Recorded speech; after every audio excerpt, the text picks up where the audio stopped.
الحمدللہ رب العالمین والصلاة والسلام علی سید الانبیاء والمرسلین وعلی آلہ الطیبین الطاہرین واصحابہ الاکرمین الافضلین اجمعین اما بعد قال اللہ تبارک وتعالی فی القرآن المجید والفرقان الحمید فاعوذ باللہ من الشیطان الرجیم بسم اللہ الرحمن الرحیم لئن شکرتم لأزیدنکم ولئن کفرتم ان عذابی لشدید صدق اللہ العظیم قال سبحانہ وتعالی فی شأن حبیبہ ان اللہ وملائکتہ یصلون علی النبی یا ایہا الذین آمنوا صلوا علیہ وسلموا تسلیما اللہم صل علی سیدنا محمد طب القلوب ودوائها وعافیت الابدان وشفائها ونور الابصار وضیائها وعلی آلہ وصحبہ وبارک وسلم۔ معزز ناظرین کرام، اللہ تبارک و تعالیٰ کا بے پناہ فضل و احسان ہے کہ اللہ تبارک و تعالیٰ نے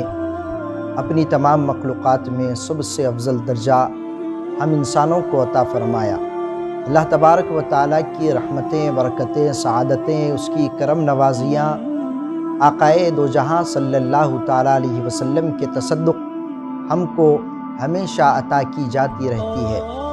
ہم بندگان خدا کو چاہیے کہ ہر حال میں اللہ تبارک و تعالیٰ کی شکر گزاری کرتے رہیں اور اللہ تبارک و تعالیٰ کے قرب کو حاصل کرنے کے لیے اس کی اطاعت اور اس کی فرما برداری کرتے رہیں۔ معزز ناظرین کرام، اللہ تبارک و تعالیٰ اپنی رحمتوں سے، اپنی نعمتوں سے ہم بندوں کو ہمیشہ سرفراز فرماتے رہتا ہے، اور اللہ تبارک و تعالیٰ کا فرمان ہے کہ میں اپنی نعمتیں تم پر نچھاور کرتا رہوں گا، میں اپنی نعمتیں تم کو عطا کرتا رہوں گا، میرے بندو تم میری شکر گزاری کرو، وہ نعمتیں اور مزید میں تم پر اضافہ کرتے جاؤں گا۔ ناظرین کرام، اللہ تبارک و تعالیٰ پہلے اپنی رحمتوں کے سائے میں ہم کو رکھا، پھر جب بھی ہم اس کی نعمتوں پر شکر گزاری کرتے ہیں اس کا وعدہ ہے کہ تم شکر ادا کرو، لئن شکرتم لازیدنکم، میں اپنی نعمتوں کا اور تم پر اضافہ کرتا جاؤں گا، اپنی کرم نوازیوں کا تم پر اور اضافہ کرتا جاؤں گا۔ ناظرین کرام، اللہ تبارک و تعالیٰ کا شکر گزار ہم بن جائیں۔ اللہ تبارک و تعالیٰ کی شکر گزاری مزید اللہ تبارک و تعالیٰ کی نعمتوں کا نزول کا ذریعہ ہے۔ سامعین کرام، آقا کریم علیہ السلام ارشاد فرماتے ہیں کہ جب بندہ اللہ تبارک و تعالیٰ کا شکر گزار بن جاتا ہے تو اللہ تبارک و تعالیٰ کی رحمتیں بہانہ ڈھونڈتی ہے کہ کس طرح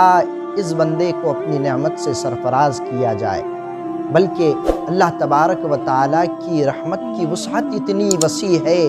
کہ آقا کریم علیہ السلام فرماتے ہیں، حضرت ابو ہریرہ رضی اللہ تعالیٰ عنہ حدیث مبارکہ کے راوی ہیں، بخاری شریف کی حدیث ہے کہ اللہ تبارک و تعالیٰ اپنے بندوں پر اتنا مہربان ہے کہ اپنی رحمت کے وسعت کو اللہ تبارک و تعالیٰ نے 100 حصے میں تبدیل فرمایا۔ 100 حصے اللہ تبارک و تعالیٰ نے اپنی رحمت کے بنائے ہیں، اور صرف ایک حصہ اللہ تبارک و تعالیٰ اس دنیا میں نچھاور فرمایا ہے۔ صرف ایک حصہ اللہ تبارک و تعالیٰ نے اس دنیا میں نچھاور فرمایا۔ حدیث مبارکہ میں آتا ہے کہ نہ جانے کون سی رحمت کا حصہ کس پر گرا ہے، اللہ تبارک و تعالیٰ اس رحمت کے حصے کے وجہ سے اس پر ویسی کیفیات اللہ تبارک و تعالیٰ نے عطا فرما دی ہے۔ جس طرح ہم ایک شیر کو دیکھتے ہیں کہ ایک شیر ہے کہ کوئی اور جاندار آ جاتا ہے تو اس پر جھپٹ پڑتا ہے، اس کو کھا جاتا ہے، لیکن اس کے سامنے اس کی اپنی اولاد آتی ہے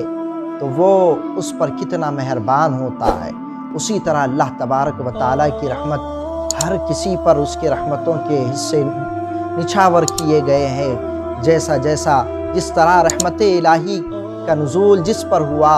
ویسے صفات اللہ تبارک و تعالیٰ اس کے اندر داخل فرمائے۔ معزز ناظرین کرام، دیکھیں کس طرح اللہ تبارک و تعالیٰ اپنی رحمتوں کا نزول فرماتا ہے، اپنی نعمتوں کا ہم پر اضافہ فرماتا ہے۔ حضرت عمر بن عبدالعزیز رحمۃ اللہ علیہ کا دور خلافت ہے۔ آپ کی خدمت میں ایک خاتون آتی ہے، عرض کرتی ہے کہ حضور میں بیوہ ہوں، مجھ کو 6 لڑکے ہیں، میرے لڑکوں کے نام پر میں چاہتی ہوں کہ بیت المال سے وظیفہ جاری کیا جائے۔ حضرت عمر بن عبدالعزیز رحمۃ اللہ علیہ فرماتے ہیں بیت المال میں اتنی گنجائش نہیں ہے کہ میں بیت المال سے تمہارے بچوں کے لیے وظیفہ جاری کروں۔ معزز سامعین کرام، بہت اصرار کرتی ہیں وہ خاتون، اصرار کی جب حد بڑھ جاتی ہے تو حضرت عمر بن عبدالعزیز رحمۃ اللہ علیہ بیت المال کے دفتر سے آپ کے خادم کو بلاتے ہیں، عرض کرتے ہیں کہ اس خاتون کے ایک لڑکے کے نام پر وظیفہ جاری کیا جائے۔ جب وظیفہ جاری کیا جاتا ہے تو وہ اللہ تبارک و تعالیٰ کا شکر بجا لاتی ہے، الحمدللہ کہتی ہے۔ آپ فرماتے ہیں اس کے دوسرے بچے کا نام اضافہ کیا جائے، پھر اللہ تبارک و تعالیٰ کی شکر گزاری کرتی ہے۔ اسی طرح ایک کے بعد دیگر ایک بچے کا نام درج کیا جاتا، وہ اللہ کی بارگاہ میں شکر بجا لاتی جاتی۔ آخر میں جب 5ویں لڑکے کا نام رجسٹر میں درج ہوتا ہے تو وہ حضرت عمر بن عبدالعزیز رحمۃ اللہ علیہ کے حق میں دعائے خیر کرتی ہیں، کہتی ہیں کہ جزاک اللہ، اللہ آپ کو بہترین اس کا اجر عطا فرمائے، اس کی بہترین آپ کو جزا عطا فرمائے۔ بیت المال میں گنجائش نہیں رہنے کے باوجود میرے لڑکوں کے نام پہ آپ نے وظیفہ جاری فرمایا ہے۔ جیسے ہی الحمدللہ کہتی ہے وہ خاتون، وہ بیوہ خاتون، حضرت عمر بن عبدالعزیز رحمۃ اللہ علیہ آپ کے منشی سے کہتے ہیں کہ اب رجسٹر کو بند کر دیا جائے۔ حضرت عمر بن عبدالعزیز رحمۃ اللہ علیہ کی بارگاہ میں وہ خاتون عرض کرتی ہیں، حضور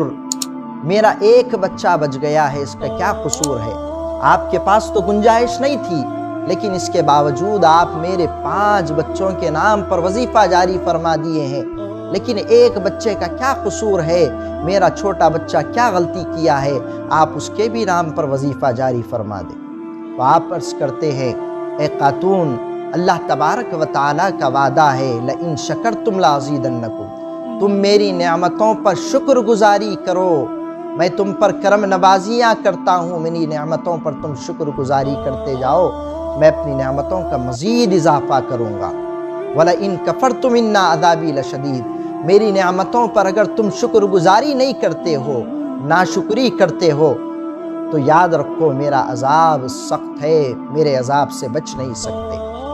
حضرت عمر بن عبدالعزیز فرماتے ہیں کہ تم نے بجائے رب تعالیٰ کی شکر گزاری کے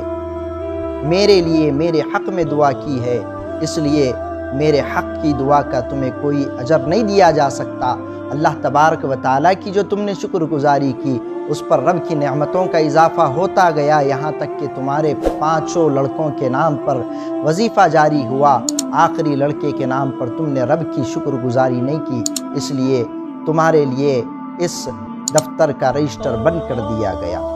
معزز سامعین کرام، اللہ تبارک و تعالیٰ کی شکر گزاری کرنا ہر شخص پر لازم ہے، ہر مسلمان پر لازم ہے۔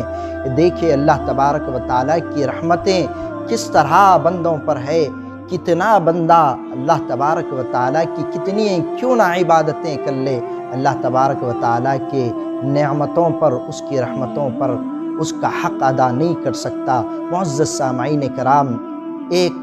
حدیث مبارکہ آپ کی خدمت میں رکھتا ہوں کہ آقا کریم علیہ السلام کا زمانہ ہے، صحابی رسول ہیں، کہ آپ اپنے گھر میں ہیں، آپ کی خدمت میں آپ کی اہلیہ وہ بھی صحابیہ ہیں، حاضر ہے، آ کر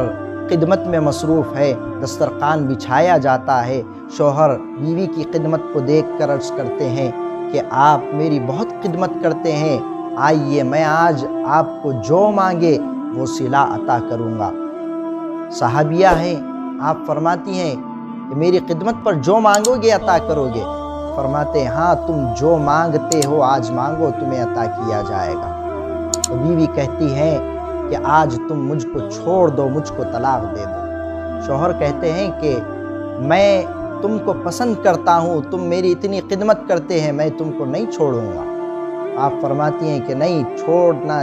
میں چاہتی ہوں کہ تم مجھ کو چھوڑ دو۔ دونوں میں تکرار ہوتی ہے،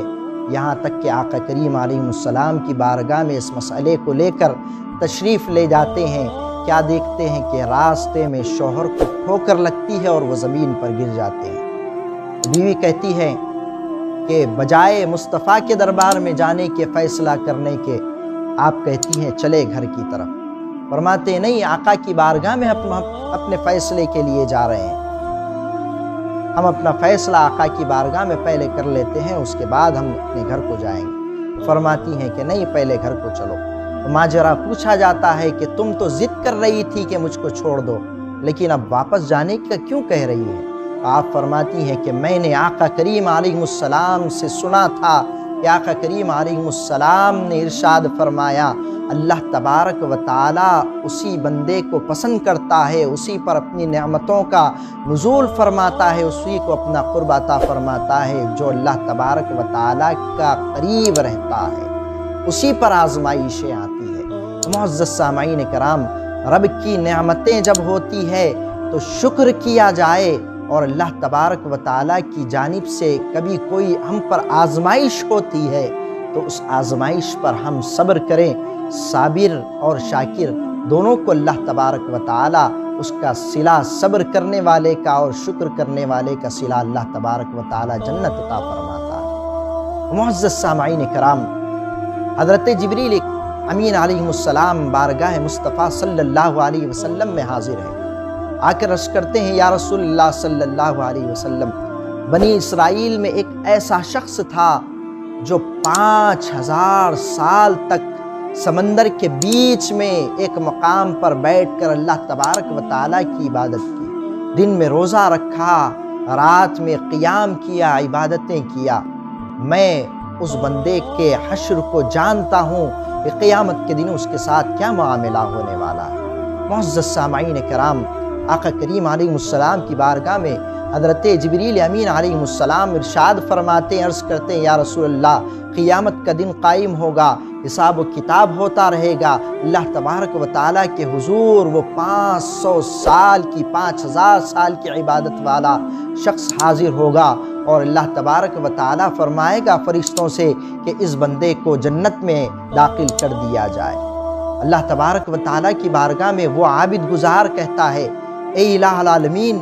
میں تیری عبادت 5000 سال تک کی ہے، مجھ کو تیرے رحمتوں کے، تیرے کرم نوازی کے عوض نہیں بلکہ مجھ کو جنت میرے عبادت کے صلے میں عطا کی جائے۔ اللہ تبارک و تعالیٰ فرشتوں سے کہتا ہے کہ اس بندے کو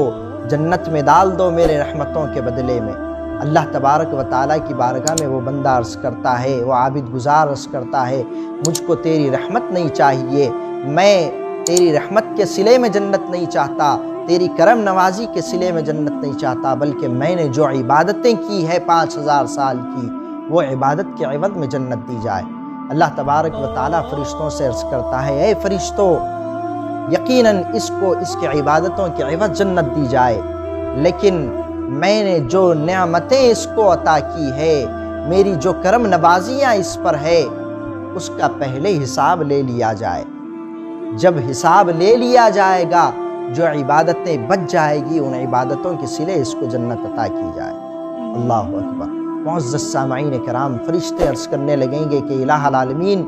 جو تو نے نعمتیں عطا فرمائی ہے، جو تیری رحمتیں ہیں، اگر ہم اس سے اس کا حساب لیں تو جو تو نے ادنا سی نعمت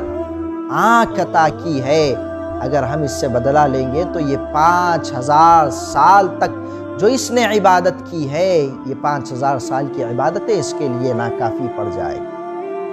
اللہ اکبر۔ معزز سامعین کرام، اللہ تبارک و تعالیٰ کی رحمتیں اتنی وسیع ہے کہ ہم جتنی چاہے اس کی شکر گزاری کر لے، جتنی چاہے عبادتیں کر لے، اس کا بدلہ، اس کا حق ادا نہیں کر سکتے، لیکن اتنا ضرور کر سکتے ہیں کہ اللہ تبارک و تعالیٰ کو راضی کر سکتے ہیں، اس کی عبادتوں کے ذریعے سے، اس کی فرمانبرداری کے ذریعے سے، اس کا قرب حاصل کر کے اللہ تبارک و تعالیٰ کی رضامندی حاصل کر سکتے ہیں، لیکن اس کی شکر گزاری کر کر، اس کی عبادتیں کر کر ہم اس کے نعمتوں کا بدلہ ادا نہیں کر سکتے۔ معزز سامعین کرام، اللہ تبارک و تعالیٰ نے جس مقصد کے لیے پیدا کیا ہے، اس مقصد کے تحت ہم اپنی زندگی کو گزارے۔ صلی اللہ تعالیٰ وسلم علی خیر خلقہ سیدنا محمد وعلی آلہ وصحبہ اجمعین، والحمد للہ رب العالمین۔